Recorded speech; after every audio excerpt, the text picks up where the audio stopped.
আলহামদুলিল্লাহি রাব্বিল আলামিন ওয়াসসালাতু ওয়াসসালামু আলা রাসূলিনা মুহাম্মদ সাল্লাল্লাহু আলাইহি ওয়াসাল্লাম ওয়া বা'দ। সম্মানিত দর্শক, আলোচনা করব আল্লাহ সুবহানাহু ওয়া তাআলা ইসলামী শরীয়তের আলোকে পুরুষ জাতিদের একাধিক বিবাহর অনুমতি এবং এক্ষেত্রে প্রথম স্ত্রীর অনুমতির কোনো অপশন ইসলামী শরীয়তে রাখেন নাই। এটা দ্বারা কি আমাদের মা বোন তথা নারী জাতিদের উপরে জুলুম বা তাদের অধিকার খর্ব করা হয়েছে কিনা? আমরা এক্ষেত্রে বলবো, আল্লাহ সুবহানাহু ওয়া তাআলা নারীদের স্বামীর অধিকার প্রতিষ্ঠার জন্যই পুরুষদের একাধিক বিবাহর অনুমোদন দিয়েছেন। আমাদের সম্মানিতা মা বোন যেন তারা রাষ্ট্র, সমাজ, পরিবার, বিশেষ করে পিতামাতা, ভাই বোনদের উপরে ডিপেন্ডেন্ট না হতে হয়, প্রতিটি নারী যেন তারা স্বামীর অধিকার ফিরে পান, এজন্যই আল্লাহ সুবহানাহু ওয়া তাআলা সর্বকালের সর্বযুগের সর্বাধুনিক যুক্তিসঙ্গত যে বিধানটা দিয়েছেন সেটাই হলো স্বামীদের একাধিক বিবাহর অনুমোদন। আল্লাহ সুবহানাহু ওয়া তাআলা পুরুষদের যদি একাধিক বিবাহর অনুমোদন না দিতেন, আমরা দেখতে পেতাম সারা পৃথিবীতে অসংখ্য নারীরা থেকে যেত, তারা স্বামীর অধিকার থেকে বঞ্চিত, তারা স্বামী খুঁজে পেত না।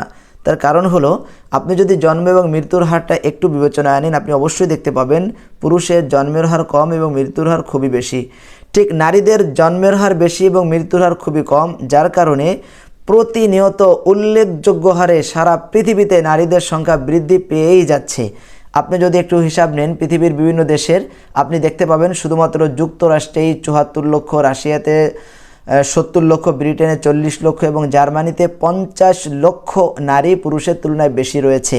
সারা পৃথিবী যদি আপনি হিসাব করেন, আপনি কোটি কোটি নারী পাবেন যারা পুরুষের তুলনায় বেশি আছে।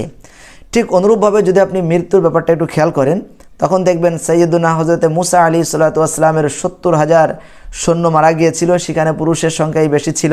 আপনি হিটলার ৭ লক্ষ ইহুদি মেরেছে।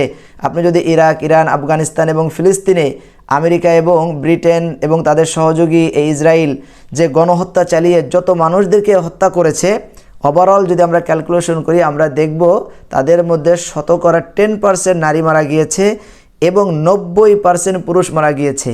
এক্ষেত্রে যদি আপনি হিসাব করেন, একজন পুরুষের ঘাড়ে অটোমেটিকলি 90 জন নারী সেখানে রয়েই গিয়েছে। আপনি যদি আমাদের এই মাতৃভূমি বাংলাদেশের একটা হিসাব করেন, আপনি দেখতে পাবেন আমাদের বাংলাদেশেই প্রায় ৩১ লক্ষ নারী পুরুষের তুলনায় বেশি রয়েছে।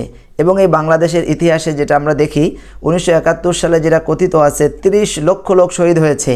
এই 30 লক্ষ লোকের ভিতরে আপনি দেখবেন 2 লক্ষ মা বোন এবং বাকি 28 লক্ষই পুরুষ। তো এক্ষেত্রে যদি আপনি একটু ক্যালকুলেশন করেন, পার্সেন্ট মিলাতে যান, আপনি দেখবেন একজন পুরুষের ঘাড়ে অটোমেটিকলি 10 জন নারী রয়েই গিয়েছে, যে পরিমাণ লোক পুরুষ মারা গিয়েছে। আপনি দেখবেন বাংলাদেশের শাপলা চত্বর বলেন এবং 24-এর গণ অভ্যুত্থান বলেন, বিডিআর বিদ্রোহ বলেন, প্রত্যেকটা ক্ষেত্রেই পুরুষদের যে মৃত্যুর হার এটা আমরা বেশি দেখতে পাই। তাহলে একজন পুরুষ যদি একাধিক বিবাহ না করে, এই যে আমাদের বোনরা থেকে যাবে, তাদের অবস্থানটা কী হবে, তারা স্বামীর অধিকারটা কিভাবে খুঁজে পাবে? এজন্যই আল্লাহ সুবহানাহু ওয়া তাআলা একটা সর্বকালের সর্বাধুনিক এবং নারীদের কল্যাণমুখী বিধানটা দিয়েছেন পুরুষদের একাধিক বিবাহর অনুমোদন দিয়ে। এক্ষেত্রে আরেকটি বিষয় আপনাদেরকে বলবো, অনেক বোন আমাদেরকে বলতে চান যে আমি যদি আমার স্বামীকে অনুমতি না দিই, সে কেন অন্য জায়গায় আরেকটা মেয়েকে বিবাহ করতে যাবে? আপনি কি একটা স্বামী পেয়ে আপনি অবশ্যই সন্তুষ্ট আছেন? আপনি কি জীবনে কখনোই আপনার স্বামীকে অনুমতি দিবেন?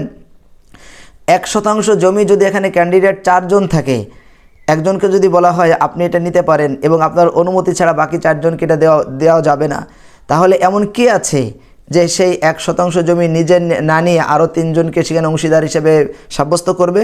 কেউই এটা সহজে মেনে নিবে না। এজন্যই আল্লাহ সুবহানাহু ওয়া তাআলা পুরুষদের জন্য নয়, বাকি কোটি কোটি নারীর অধিকার প্রতিষ্ঠার জন্য, তাদের স্বামীর অধিকার প্রতিষ্ঠার জন্য, যেন তারা সমাজে কোনো অবহেলার পাত্র না হয়, প্রত্যেক নারী যেন তারা স্বামীর অধিকার ফিরে পায়। কিয়ামত পর্যন্ত আল্লাহ সুবহানাহু ওয়া তাআলা যে বিধান দিয়েছেন, নারীর সংখ্যা যতই বৃদ্ধি পাক, একজন পুরুষের তুলনায় একজন পুরুষের 4 জন নারী আল্লাহ রাব্বুল আলামিন এটা বিধান দিয়েছেন, এর বাইরে যাবে না। এজন্য আল্লাহ রাব্বুল আলামিন বিধানটা দিয়েছেন। শুধু তাই না, আপনাদেরকে আরেকটি বিষয় বলবো, ইসলামী শরীয়ত পুরুষদের একাধিক বিবাহর অনুমোদন দিয়েছেন, এখানে কোনো উৎসাহ প্রদান করেন নাই। আরও আল্লাহ রাব্বুল আলামিন একাধিক বিবাহের ব্যাপারে নিরুৎসাহিত করেছেন এবং খুব ভয় দেখিয়েছেন। আল্লাহ সুবহানাহু ওয়া তাআলা সূরা নিসার মধ্যে ইরশাদ করেছেন, ফাইন খিফতুম আল্লা তা'দিলু ফাওয়াহিদাতান, যদি তোমরা একজন স্ত্রীর অধিকার তোমরা রক্ষা করতে না পারো, একাধিক স্ত্রীর মধ্যে সমতার বিধান প্রতিষ্ঠা করতে না পারো, ন্যায় এবং ইনসাফ প্রতিষ্ঠা করতে না পারো, তাহলে তোমাদের একের অধিক বিবাহের কোনো অনুমতি নেই। এর ব্যাখ্যায় এটাই এসেছে। তাহলে আমরা দেখলাম যে পুরুষ একজন স্ত্রীর অধিকারই সে প্রতিষ্ঠা করতে পারে না, একজন স্ত্রীর উপরে সে জুলুম করছে, নির্যাতন করছে, তার জন্য একাধিক বিবাহের কোনো অনুমোদন নাই। নিজের জৈবিক চাহিদার জন্য ইচ্ছা মতন বিবাহ করবে, ইসলামী শরীয়ত এটা কখনো অনুমোদন দেন নাই। ইসলামী শরীয়ত মাতৃজাতির, নারী জাতির অধিকার প্রতিষ্ঠার জন্য যেন সেও একজন স্বামী ফিরে পায়, এজন্যই আল্লাহ সুবহানাহু ওয়া তাআলা ইসলামী শরীয়তে পুরুষদের একাধিক বিয়ের অনুমোদন দিয়েছেন।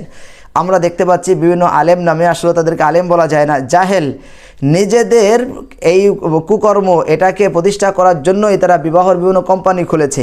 আমরা অবশ্যই বলি এটা নাজায়েজ এবং এটা হারাম। এটা আমরা কখনোই এটাকে অনুমোদন আমরা প্রদান করি না। ইসলামী শরীয়ত এটাকে অনুমোদন করে না। এজন্য আমরা খেয়াল করব, আল্লাহ সুবহানাহু ওয়া তাআলা যে বিধান দিয়েছেন অবশ্যই নারী জাতির কল্যাণই আল্লাহ রাব্বুল আলামিন এটা দিয়েছেন।